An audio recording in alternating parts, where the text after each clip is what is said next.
Hi, I'm Turk Strongman at Theran Kirama Chiraka. Thank you for selecting this video on the psychological and spiritual aspects of standing tall before starting. If in the end of it, by the end of this video, you like it, please give it a thumb up. If you haven't subscribed to the channel yet, please do so now. Hit the notification bell, share, comment, and the like. Now, those things having been humbly requested. Now, standing tall. I have been asked to make a video about the deep psychological and spiritual aspects of standing tall. Now, I used to have a playlist called Standing Tall, and I have a few of those. I have those videos somewhere in storage, and I will get them uploaded here now whenever I can. Meanwhile, for now, let's just have a casual discussion, which means unscripted, and while I smoke some tobacco and drink some hard cider. How about that? All right, here we go. Standing tall. All right. Well, let me ask you, are you a slouch? If you see somebody who is a physical slouch, what does that slouchiness tell you about that person? If it's an elderly person, it may tell you that the person has spinal arthritis or some other spinal difficulties. If it's not an elderly person, well, okay, let's stick with the elderly person. The person is slumped over a lot. Okay. Certain arthritic conditions can just do that. But in large, what do you get out of how that person eventually got that way? Let's say, as a younger person, the person tended to not stand up tall. Kind of cocked their head forward. And what this will do over time. Just considering gravity. Think of the Leaning Tower of Pisa. It's top heavy and it's not vertical. It's not perfectly vertical. So it would tend, just think of anything like that that's leaning. Here, my bottle of Angry Orchard hard cider, crisp apple. How about this? Let's say it's like that, all right? Well, where's it headed? Through time. You see, gravity is kind of like pulling this down. You see where it goes, right? If it's standing tall and, vertical, balanced, gravity will pull it down, right? Like the whole thing. And it stays erect. If it gets off balance. Well, now the center of balance has changed, hasn't it? Maybe somewhere around here, rather than straight up through the center. Well, you see, I hope you get my point. And if it's flexible, like that. And now you have your old person. All right. Well, how does this start? And why isn't it corrected early in the game? What's this say about a person's life? When you see body tics going on, I've already posted a video here on the back on body glitches, body tics, things like somebody who's always doing that. Somebody who engages in a lot of unnecessary and perhaps involuntary bodily movements. This tends to say to others that so-and-so over there with the thing is having a pretty hard time with life. Probably general conditions, as a general statement, probably any given person, is not having any We all have difficulties in life, but we don't all end up going,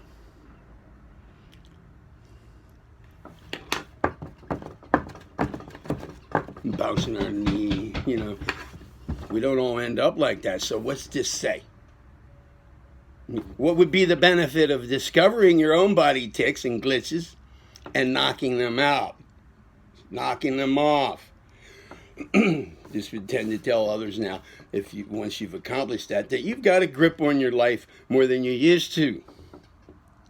That the difficulties of life are not getting you down like they used to. And what will it tell you if you stop engaging in such mannerisms? What will you have to go through in order to cut them out if you already have them?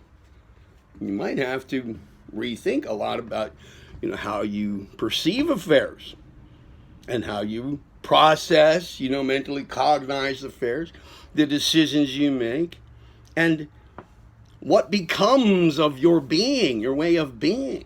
You might have to, deal with some things, give some things attention, things from long ago in your life that didn't get their due attention back then. A lot of character rebuilding might have to occur just to accomplish some outer feat, like knocking off your body tics. Okay. Similarly, with slouching in life. Thought I just heard my wife somewhere. She's not home. Thought I heard her. Maybe she is bilocating, watching me remotely. All right. Okay. Listen. My wife was born with cerebral palsy. She has what's that called? A spinal curvature. She had a large hump in her back off to one side. I forget what that's called. Some osis thing. Something osis, I think. All right. I got her to stand up straight.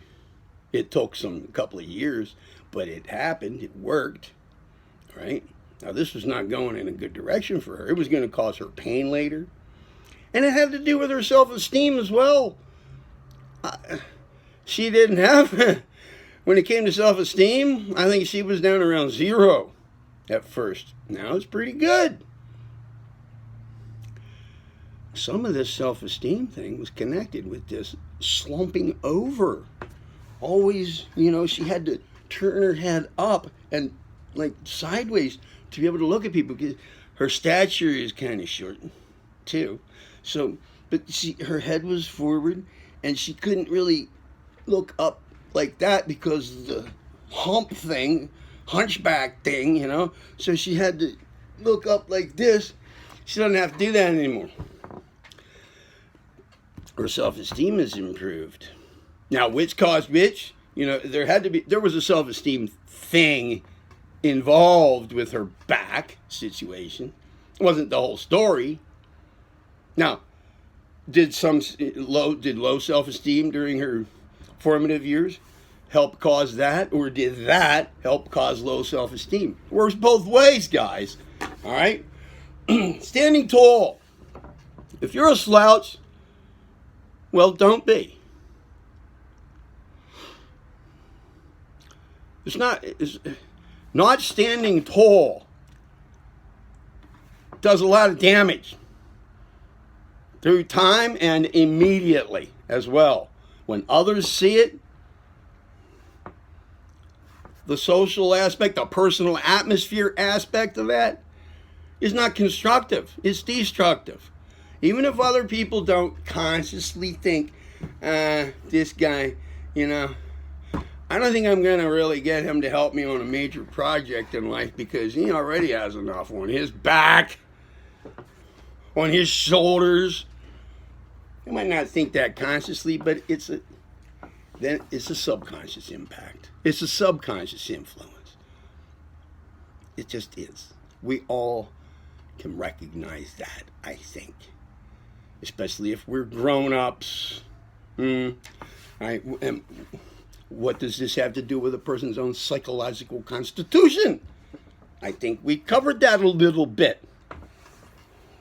And physically, it doesn't improve itself on its own, this not standing tall thing.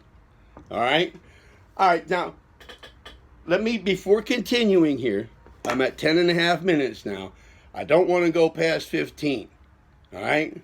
Because I want you to have an attention span, you know, that's, never mind. All right.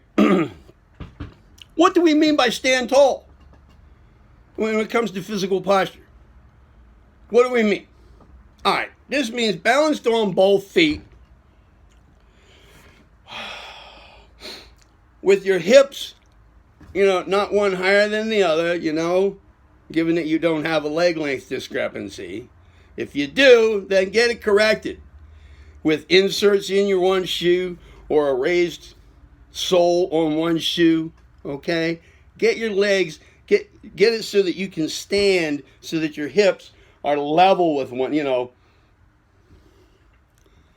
level, so that your pelvic bone is level, horizontal, okay? And then your spine straight.